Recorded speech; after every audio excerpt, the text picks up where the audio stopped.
La lluvia caía con una persistencia casi burlona cuando Martín Delgado descendió del viejo autobús intermunicipal con una mochila rota, una maleta sin ruedas y una niña dormida apoyada en su hombro. Habían pasado 48 horas desde la última vez que él y su hija Rebeca habían tenido un techo de verdad. Y aún así, mientras observaba la estación de tren abandonada donde estaban a punto de vivir, Martín sintió que el mundo entero lo estaba mirando con desprecio. Era una estructura vieja, de piedra negra, llena de grafitis, ventanas rotas y un olor a humedad que parecía impregnado en los huesos del lugar. Rebeca, con apenas 6 años, abrió los ojos lentamente y los frotó con una mano diminuta, mientras sus dedos, fríos por el viento, temblaban levemente. ¿Ya llegamos, papá?, preguntó con su voz suave, aún adormilada. Martín tragó saliva. No quería que su hija viera en su rostro la derrota que lo perseguía desde hacía meses. Sí, pequeña. Aquí vamos a quedarnos un tiempo, solo hasta que las cosas mejoren. Ann intentó sonreír, pero sabía que su sonrisa era tan falsa como las promesas que hacía a sí mismo. No siempre había sido así. Un año atrás, Martín era dueño de una cadena de pequeños mercados en Madrid. Nada gigantesco, pero suficiente para mantener a su familia en una vida tranquila. Todo cambió cuando aceptó un préstamo enorme para expandirse. No vio venir la crisis económica repentina, ni la subida acelerada de los alquileres de los locales, ni el socio que desapareció con parte del capital. Una semana antes de su ruina total, recibió la visita de los bancos, de los acreedores y finalmente de la policía. Su vida se había convertido en un papel arrugado, arrojado a una papelera rebalsada. La estación, llamada Estación Linares Viejo, había sido cerrada en 1999 después de un accidente misterioso del que nadie hablaba con claridad. Cuando él y Rebeca caminaban hacia el edificio principal, Martín notó un silencio demasiado profundo, casi antinatural, como si el viento se negara a soplar ahí dentro. Incluso los árboles,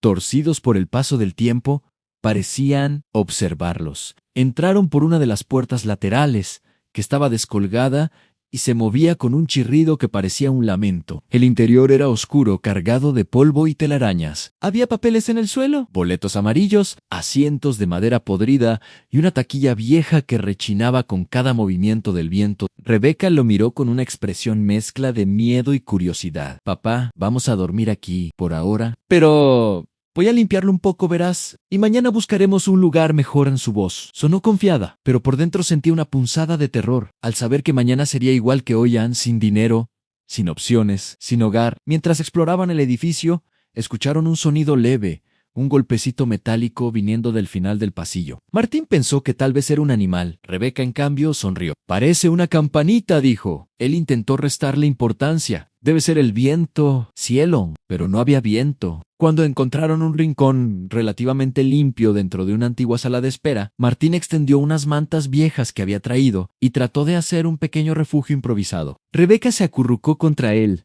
y él aprovechó ese momento para observarla dormir. Tenía tanto miedo de fallarle que su pecho dolía como si le clavaran algo afilado. Esa primera noche, Martín apenas durmió. El sonido de los trenes inexistentes retumbaba en su cabeza como si los fantasmas de los pasajeros siguieran llegando y partiendo. Y a las 3 de la madrugada escuchó algo que lo hizo sentarse de golpe en pasos. Pasos lentos pesados, arrastrados en el pasillo. Martín contuvo la respiración. Imaginó a un vagabundo peligroso, un animal grande o incluso algún ladrón. Tomó una barra de metal que había encontrado horas antes y se acercó con cautela hacia la puerta. Los pasos se detuvieron. Luego, un susurro. ¿Hola? Martín sintió que el corazón le latía en la garganta.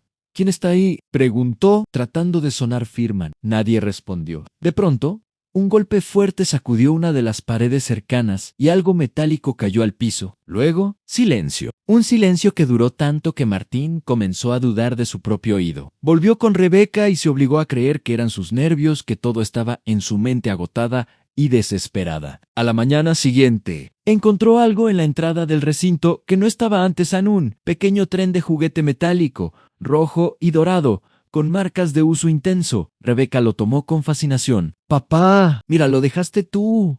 «No, hija, pero quizás lo olvidó alguien». «¿Anoche?», preguntó ella, levantando una ceja con esa inocencia curiosa que solo los niños tienen. Martín prefirió no contestar. Ese día mientras trataba de buscar algo de comida y de conectarse al Wi-Fi público del pueblo para buscar empleo, se dio cuenta de algo inquietante. La estación estaba más caliente por dentro que por fuera, aún sin ventana cerrada. Era como si algo la mantuviera viva. A mediodía, escuchó otra vez los pasos, esta vez acompañados de lo que parecía un silbido. Pero cada vez que corría hacia el origen del sonido, no encontraba nada. Esa noche, Rebeca despertó sobresaltada. «Papá, hay un señor afuera». Lo vi desde la ventana. Martín se levantó de inmediato. «¿Qué señor?» «Uno muy alto. Tenía un abrigo largo y estaba caminando junto a las vías. Pero cuando parpadeé, ya no estaban». Martín sintió cómo se erizaba el vello de su nuca. La estación estaba a kilómetros del pueblo más cercano. No había razón para que nadie pasara por ahí. Sin embargo, decidió que era mejor tranquilizar a su hija. «Fue tu imaginación, cariño». «Debes estar cansada, Rebeca», negó con la cabeza. No era imaginación. Él me miró. Esa afirmación le dejó un sabor amargo en la boca. A la tercera noche, todo cambió en la estación. Vibró. No era un terremoto, ni una corriente de aire, ni un tren real. Era un temblor leve, constante, como si las vías revivieran debajo de sus pies. Martín se levantó alarmado y tomó a su hija en brazos. Desde el pasillo principal, un resplandor rojizo comenzó a expandirse. No había electricidad en todo el edificio. Rebeca lo señaló con un dedo tembloroso. «Papá, ¿qué es eso?» Martín no sabía qué responder. El resplandor creció, iluminando los boletos viejos, las paredes desconchadas, los bancos rotos, y entonces escucharon el pitido. Un pitido largo, anagudo, antiguo, el sonido de un tren entrando en estación. Pero no había tren. El aire se llenó de un humo espeso, blanco, que olía a carbón. Martín retrocedió, con Rebeca aferrada a su cuello. El pitido sonó otra vez, más fuerte, más cerca. Al mirar hacia las vías, vio una sombra oscura moviéndose a lo lejos, como si un tren fantasma avanzara lentamente. Fue entonces cuando lo vio. El hombre del abrigo largo estaba de pie junto a la vía, inmóvil, mirando directamente a la estación. A pesar de la oscuridad, Martín pudo ver sus ojos. No eran ojos de persona viva. Eran vacíos, profundos, como dos agujeros negros que absorbían toda la luz a su alrededor. «Papá, es el señor que vi», susurró Rebeca. Martín sintió que sus rodillas flaqueaban, pero entonces ocurrió algo que le heló la sangre. El hombre levantó lentamente un brazo y señaló la sala de espera donde ellos estaban. No hizo un gesto rápido ni violento. Fue un movimiento lento, suave, preciso, como quien indica a alguien exactamente dónde debe ir, y entonces el pitido del tren sonó más fuerte que nunca, como si el mismísimo corazón del lugar estuviera a punto de explotar. Martín tomó a Rebeca en brazos y corrió hacia la salida contraria, pero el humo se movía como si tuviera vida propia, cerrándole el paso. Escuchó pasos detrás de él, rápidos, descoordinados, como si muchas personas estuvieran subiendo y bajando de un tren imaginario. Rebeca lloraba. «Papá, vámonos, vámonos, por favor». Martín luchó contra el humo y consiguió llegar a una de las puertas laterales. Cuando por fin salió al aire libre, el humo desapareció de golpe y el hombre del abrigo ya no estaba. Las vías estaban vacías, silenciosas, frías, como siempre. Los días siguientes, Martín notó cambios extraños. El tren de juguete se movía del lugar. Las puertas se abrían solas. Pequeñas huellas, como de botas antiguas, aparecían marcadas en el polvo. Rebeca decía que escuchaba voces que la llamaban por su nombre. Finalmente, Martín tomó una decisión. «Nos iremos de aquí mañana. No puedo quedarme en este lugar. Algo está mal, muy mal». Pero esa misma noche, la estación reveló su secreto. Mientras Martín dormía, Rebeca se levantó. Como si algo la atrajera, caminó hacia las vías. Una luz roja parpadeaba a lo lejos, como el faro de un tren que nunca debía volver. Martín despertó al escuchar un portazo. Cuando vio que su hija no estaba, corrió hacia el exterior, desesperado. Rebeca la vio de pie en medio de las vías, mirando fijamente la oscuridad como hipnotizada. «Papá, el señor me llamó. Dice que quiere enseñarme algo en Martín». La agarró por los hombros y la sacudió levemente. «No escuches a nadie. No hay nadie.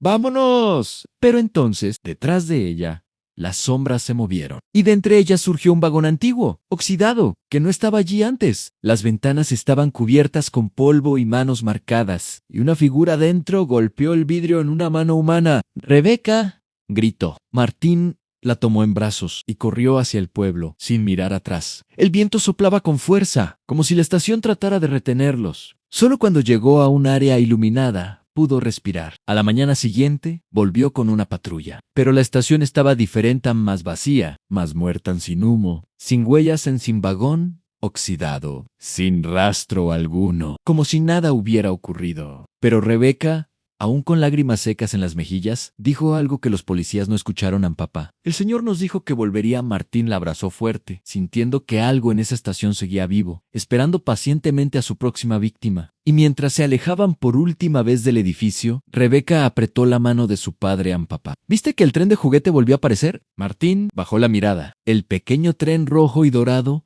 estaba en el bolsillo de su hija. Martín jamás lo había puesto ahí. Y en la parte inferior del juguete, con letras pequeñas grabadas en metal oxidado, había un número vagón. 13 Uchi Mau Paradao. Linares Viejo. Martín entendió en ese instante que la estación no estaba abandonada, solo estaba esperando